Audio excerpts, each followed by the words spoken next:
This is your coffee break.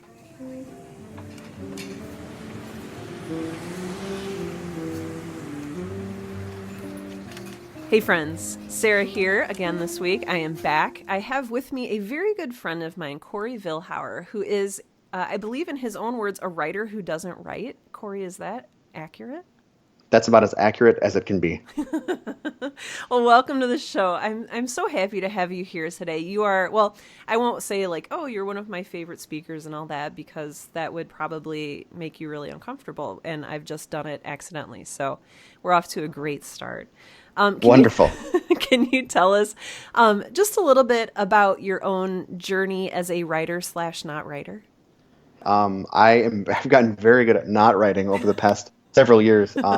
I actually have a degree in biology education, and I've used that mostly to not do biology education. This is a theme. There's a big theme here.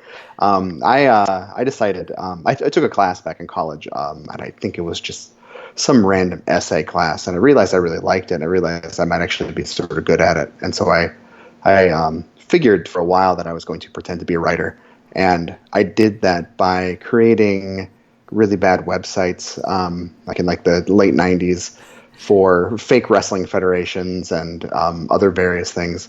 And then ended up starting a WordPress blog and became sort of I wrote for some magazines, and I wrote for, I did one disastrous point when I tried to write for the Argus Leader, which is the newspaper here in Sioux Falls, and they didn't invite me back, so I can imagine Oh, probably it wasn't awesome. I was going to say I remember that. You wrote a beer column. Oh no, this is different. No, Oh, that's different. this is Okay. this is back. It must have been. It was like 2003, 2004. I wrote an article for the local hockey team, the Sioux Falls Stampede, and I mean it was like the final score was something crazy, like 8-5, and there was a fight where they had doled out 50 minutes worth of penalties, and there could not have been a more exciting article to write about. And I'm like, I don't know. I just managed to somehow overwrite a newspaper article as a string writer, but then ended up just getting into copywriting through sheer force of not saying no, not taking no for an answer. I just kept reaching out to him like, "Hey, you should hire me. I'll be cheap," and that worked. Dude, tell me more about that, because I know there's a lot of listeners on the show right now who maybe are looking to get into copywriting. Tell us a little bit about that. I mean, copywriting as a concept is really interesting in that there aren't any real rules, but it depends so much on understanding the actual rules of language. I mean, the idea is that you are supposed to break all the possible rules possible in order to create something that's creative. But unfortunately, if you don't know those rules to break, then you just have really, really, really bad copy. and I don't know if it was just through the fact that I wrote all the time on this blog, and I just published everything. And I was able to go back and say, okay, like this was good, this was bad, and adjust my style through that blog, and then sort of learn on the job as a copywriter, which is very easy to do. That's sort of the idea. Copywriting is such an entry-level position, which I think is a little bit of an issue, because copywriting also is the centerpiece of what most advertisements and what most any sort of creative communication is. That I mean, there's a lot of leeway. I mean, you write an awful lot, and you get most of it rejected. So I guess trying to write anyway is like that. Yes. Yes, it is. I love that. I love that description of copywriting as a sort of dance between knowing the rules and breaking them appropriately. Can you give us an idea or an example of one of those rules? Well, sure. I mean, the biggest concept in writing is that you should probably write within the rules of the English language. You should maybe punctuate correctly, and you should spell things correctly and not make up fake words. And punctuating incorrectly and making up fake words is what most of the advertisements that anyone ever remembers has been built on. Uh-huh. The just do it as a sentence is not really great English, because it doesn't refer to anything. There's no context around it. But because of that, you're able to sort of take it and make it whatever you want it to be. And so most of the great advertising is really short, sort of grammatically incorrect. Again, way too many fake words, way too many portmanteaus that should just never be mentioned again. Yet here they are making millions of dollars for someone. That's so fascinating. I love that. I love that dichotomy there. I also want to go back to something else you said. When you got into writing, you said you pretended to be a writer. Can you tell me about, I guess, what it was like to pretend to be a writer and how that might be different from being a writer, if there is a difference? There probably isn't a difference. I mean, if you are publishing something, and even if you're not publishing something, even if it's just you putting it, even if publishing just means getting it down on paper or on the screen, you technically, I believe, are a writer. But when I say I was pretending to be a writer, I mean that I wasn't getting paid for it. I wasn't doing things anyone's asked me for. Nothing was commissioned. And I wasn't exactly trying incredibly hard either. I was just literally trying to write things that I thought were interesting because I knew that I wouldn't get better at it unless I just hammered things out. And the weird thing about it is that, you will run into advice that says, make sure you write a little bit every day. Right? There's a service back, I don't know if it's a service or whatever you call it, but called 750 Words, which I believe, I don't know if 750 words or 500 words, something like that, where it was a site where you would get points for like writing 750 words a day. And it was just, the sole purpose of it is just to get something out. And I would do that. I wouldn't be so militant about it. I didn't believe that me forcing myself to write something was going to be any good or be of any quality. But because I didn't have any rules around it, because I was sort of just like pretending to do this in my eyes, I was able to really find a voice and really figure out what I wanted to write about and how I wanted to write. And, I've got this, I mean, the blog is still up since 2005. It's Black Marks on Woodpulp, which is at blackmarks.net. It's from about 2005 to 2009. There's just an incredible amount of really embarrassing things in terms of, what am I doing here? Why am I writing this? There was a point when I started going back and looking at things, and I realized there are certain subjects I really enjoyed writing about. I really enjoyed writing about sports at the time, and that's sort of what led me down to this idea that I'm going to become a sports writer, one of the most lucrative positions in the world, I'm sure. And then I enjoyed writing about books. I really enjoyed writing about media in a way that wasn't just about the media, which I think is really important. And now, I'm sorry, when I say media, not like not broadcast media, but books. I wrote a book column for a magazine right when I started that I did for free. I believe I did that for the promise of getting books from publishers, which I never received. Oh, that was the last free project I ever did. But writing about records, I had a blog for about 4 months where I wrote about records. Like I said, writing about the Sioux Falls Skyforce, which is our NBA D League team. And what I found I enjoyed doing was writing about anything but the actual subject, but using the subject as a prompt almost. And so, I would spend a giant chunk of time on this beer. Like you mentioned earlier, I used to write a beer column. I would very rarely write about the beer itself because there's literally nothing more boring than listening to somebody talk about what a beer tastes like. I don't disagree, but yeah. And so I found the type of writing I really enjoyed doing was less book reporting and more focusing on the idea that all of us have incredibly different tastes, and the things that we like are not the things that other people like. And if you can write with that in mind, you can write more about the experience around something. And I still do that today when I write about content strategy, which is the industry that I'm in, and writing about web writing and stuff like that. I can't identify with every single situation, but I can identify with the concepts and the feeling around the concepts and being able to sort of put those in a more realistic, humanistic way. I don't know how I got on the point, but I rambled all the way there. I love that you got there, though, because it's a wonderful point, and I'm so glad that you made it.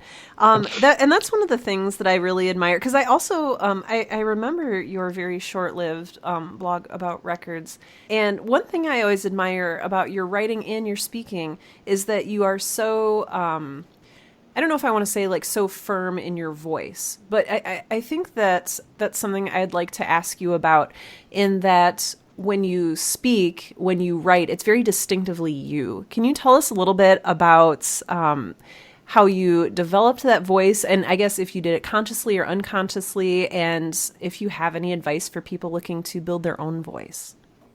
I feel like there was a point when I realized I had a voice, and it was back writing this blog, back at this point, probably 2008, 2009, when I was just trying to start as a copywriter and figure out what I wanted to do, and realizing that that I have a sound.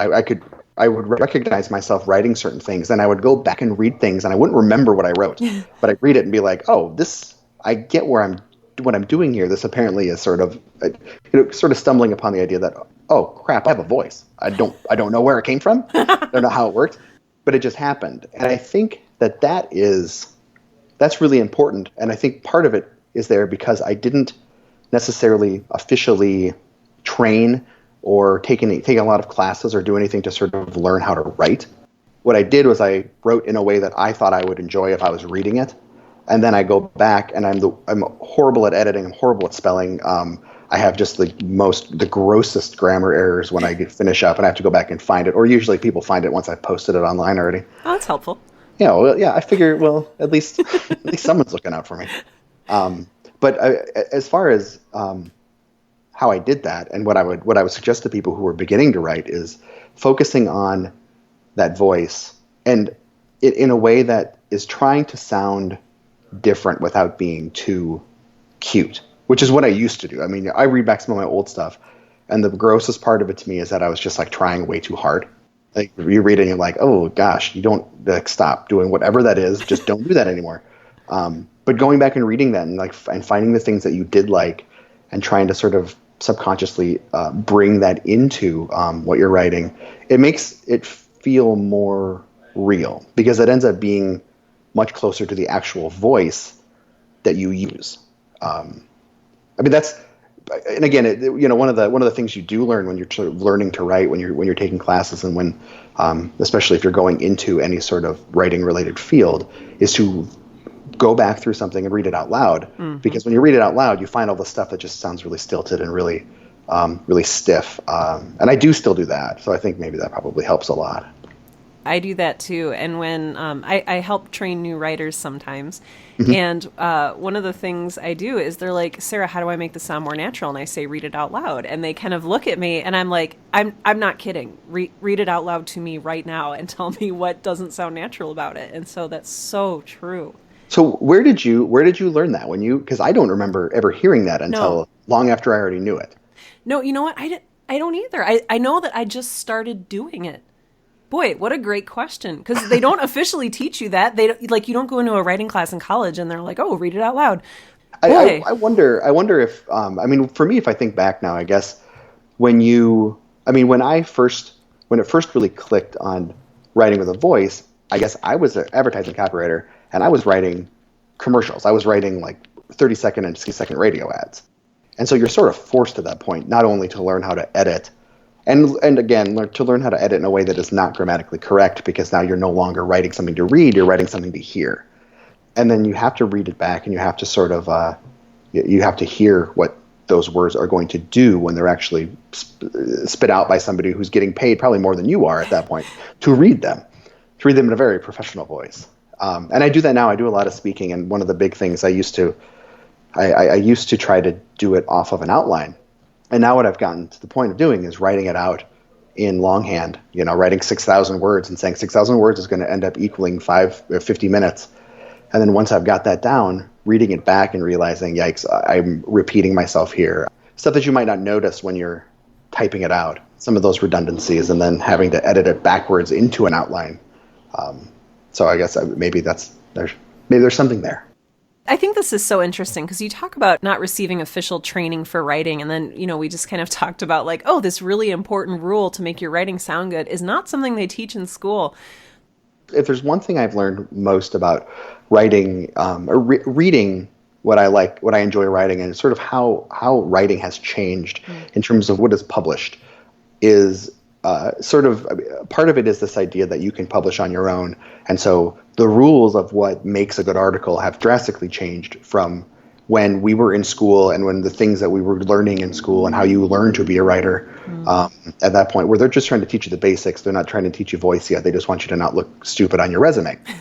They're like, let's get something, whatever you write, if it's creative writing, they try to hammer out the creative part of that creative writing to get you to focus on the basics and then try to bring you back into creative writing. And I'm sure that's probably somewhat backwards. It's funny. I wish I could figure out which article it was. I read an article about how kids learn how to write and how they're at their most creative up until like 4th or 5th grade. And then there's such a focus placed on learning how to write, and to try to, instead of saying, okay, we're no longer going to let you throw stuff on a page because at some point you have to learn the structure. But it's very difficult for people to move away from the structure back into the creativity they had when they were, in 1st through 5th grade. And I see that now. The type of writing that my kids are coming home with now is more often them learning how to craft what would end up being a research paper, which is very important in order to how to structure that and how to make it seem logical. But at that level, it's very difficult to teach somebody how to write a research paper while also having some sort of their own voice in it. They're almost two completely separate things. And so now that you have things like Medium and things like, when WordPress was big, I guess WordPress still is big as a blog platform. Yeah, back when WordPress was big. But even the way people are writing on Twitter through those giant tweet stream things, which makes me sound older. You know what I mean? I don't call it. Yeah. But the concept of writing has changed so much. And I've learned more about my own style by reading people on the web who are free to post something that is outside of what might be New York Times specific voice or Washington Post specific voice or the New Yorker, things like that. That is so fascinating. I'm so glad you brought that up. I think that there really is something there. I love the point about, stripping the creativity away and then later trying to put it back in. I feel like I agree that there's something wrong there. And, but trying to change the entire educational system may be a little lofty for my agenda here on this podcast. But yeah, I mean, it's funny. Like I over time, I was a teacher. I didn't teach that. I didn't teach much. I found out I hated it. But just seeing how different things are from when I went to school, obviously, which again sounds like such an old man thing to say, but it's completely different. Where I think it's actually maybe less structured now, but in that they're more focused on getting the meaning out. They're not as focused about spelling and perfect punctuation and stuff, at least at the younger ages, as I remember. But again, it's just like the necessary separation between creativity and structure has to be taught somehow, and you just can't do it at the same time. Agree. And I feel like your work dovetails into this a little bit with creativity and structure. I mean, part of what you do is sort of guiding companies and corporations through what that structure looks like. Yeah, that's a big part of what we do. The idea of content strategy as an industry is focused on building content that can work on the web. And there's two parts of it. There's the sort of advertising and marketing message-based side of it, which I do at a very small level now, but have background in it because I was a copywriter and because I have written for myself. And then there's the structure side where you actually have to take those words and make them fit within the structure of a site. And it's the type of thing you don't think about until you have to, hop onto WordPress and type out something and suddenly you're like, oh no, I have to figure out which of these lines to use to make the heading the right size. And then once you do that, you have to figure out, wait, are these in the right order? So that it isn't misconstrued by whatever robot is actually going to take this content and put it out on the web. Then you have to figure out, like, am I categorizing this correctly so people find it? Am I using the right summaries so that people can find it? Stuff I think that we take for granted if we don't write and publish to the web, in that so much of the content that we see has gone through this filter of a content management system, and we don't realize it until we actually have to jump in there and do it. We don't realize that there are separate titles and separate summaries and that the date fits in here in one way and fits in someplace else in another way. We just get to see the final product. We get to see an article, and the article has a title, and it has a headline, and it has a bunch of body copy, and it might have an image and a and a caption. It's just like the newspaper, it's just like our newspaper that we get. And obviously people just throw it on there, and it's really not how it works. I have heard that phrase a lot, just throw it on there. That Yeah, seems to be a very popular, I don't know, envisioning of what the process looks like of sure. getting copy onto a website. So, Yeah. so like right now we talk about this sort of uncomfortable balance, maybe a comfortable balance between structure and creativity. And technology has played a huge role in that. Where do you see that going? As far as the way we are publishing, and as far as the way that we are creating content these days, I mean, there is a level of structure that we never had to deal with before, because we could just write until we ran out of pen. We write until we run out of space. And now they're both. There's this weird thing where not only do we have an unlimited amount of space, we can type as long as we want. There's no limit to the size of a piece of content on the internet, but also that unlimitedness is actually very constrained by structure. And so that, I mean, even like I said, even if you're posting one of those tweet threads, they ultimately are bound by 140 characters per section, and there's nothing you can do to get around that. And so you have to, while writing something super creative, use those constraints to sort of both make it work and also hopefully use it to your advantage. I mean, one of the biggest groups of people that I think benefited from Twitter as a publishing medium are comedians, stand-up comedians who were able to start to like throw out these little pithy jokes and realize, I mean, the 140 character limit is a necessary boundary around which they have to be more creative in order to make it work. And so they end up with better things. It's forcing you to edit what you have. I think with the way creativity plays into the web, and of course this is not going to, of course, great novels are still going to be great novels because they are going to take the same shape as they always have, and long form articles are always going to be the same as they always have been, because magazines are only a certain amount of space. But the thought that has to go into putting structure around the publication, and even more the promotion of something that we might just see as sort of a throwaway article back in the day, it's really important. Like, can you write an article that can be summed up in 55 words, or are you going to struggle within that structure to get everything into that initial summary? And so I guess things like that make us sort of force us to both try to be creative within the structure that we get, but also to have to break our content into little pieces in a way that is parsed both by the machines that are going to have to handle it and publish it, and also in a way that makes sense to the people who are going to read it, who are still imagining a traditional article that's sort of long and has a natural progression and a narrative. You're so right. We're in an age now where we're writing not only for people but for bots, and it's just such a weird place to be in. I think we're still figuring out what that looks like and what we want it to look like. Yeah, it's the thing that I think frustrates me the most about the idea that we're writing for the web is that writing for the web requires us to dumb down the content, or requires us to make things shorter, because I don't think either one of those things are true. I think what we have to do is write things with a machine in mind, to understand that this is a thing that's going to be published and people are going to read it on whatever device they're reading it on.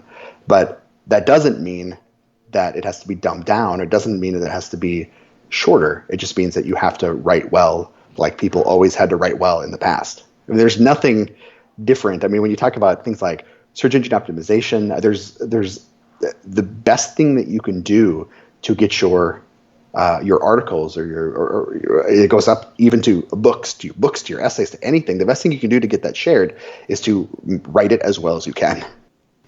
Do you have a favorite book about writing? I mean, my favorite book is everyone's favorite book about writing. Actually, no, I take that back. My favorite book is Bird by Bird by Anne Lamott. I did appreciate Stephen King's on writing. I also have an issue with it because Stephen King is like a machine, and not everyone can write like that. In fact, I wrote an article for something not too long ago, a few months back, about productivity and about how anybody who goes into life thinking that they can match Stephen King's output and way of writing is fooling themselves.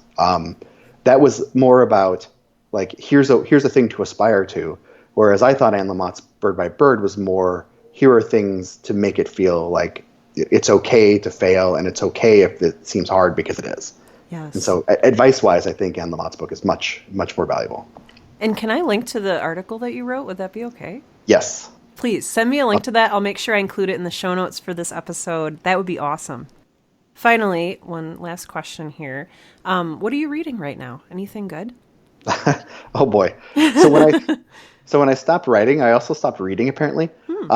I just finally finished. It took me a full year to finish reading Alex Chernow's. Is Alex Chernow? The Hamilton book. Yeah. Alexander Hamilton by Rob Chernow? Ron Chernow. Does not matter. I'm not going to be able to help you. The big thick book.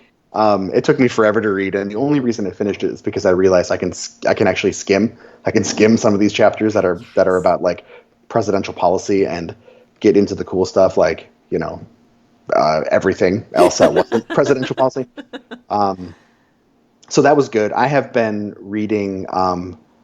There's a handful of Lori Moore short story books I've been just like reading forever. I don't think I've ever, and I think this is pretty common with people who read at all, and especially so when I read a lot more. I have like 8 books I'm in the middle of right now. Oh, me too.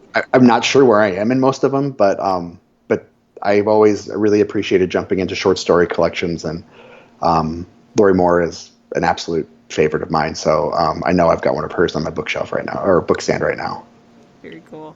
I guess as we sort of wrap up here, do you have any, final advice for the writers who might be listening to this episode today? The advice that I have always tried to live by myself is to continuously remind myself that if I don't finish something, or if I don't like something, or if it's just not coming, that the worst thing I can possibly do is just sit there and sit on it and worry about it for a long time. I really do believe that most of my good writing is stuff that I let go for about a week and came back to and had the energy to start over again. Especially when it comes to blog posts and things like that. Obviously, I'm trying to write a book about internet words, and it's a lot. But when I do finally sit down after taking a break from it for a few weeks, it comes so much more naturally.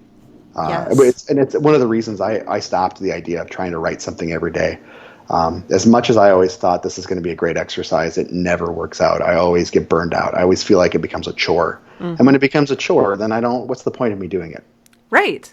Yeah. Yes. So, and it almost goes back to the trying too hard thing too. Sometimes you just have to let it go, and I appreciate that. Absolutely. Yeah, absolutely. Oh my gosh. I feel like, I was about to say, I feel like I have a whole other episode's worth of questions. But I'm going to go ahead and wrap up just to kind of keep in line with the rest of the episodes in the show. Corey, you're just one of my favorite people to talk to about writing and books and content strategy. Thank you so much for your voice. Thank you for your honesty. Thank you for sort of bringing a fresh look to copywriting. I just appreciate you so much. Well, and thanks for having me on. This has been a lot of fun. Yay, good. Yay.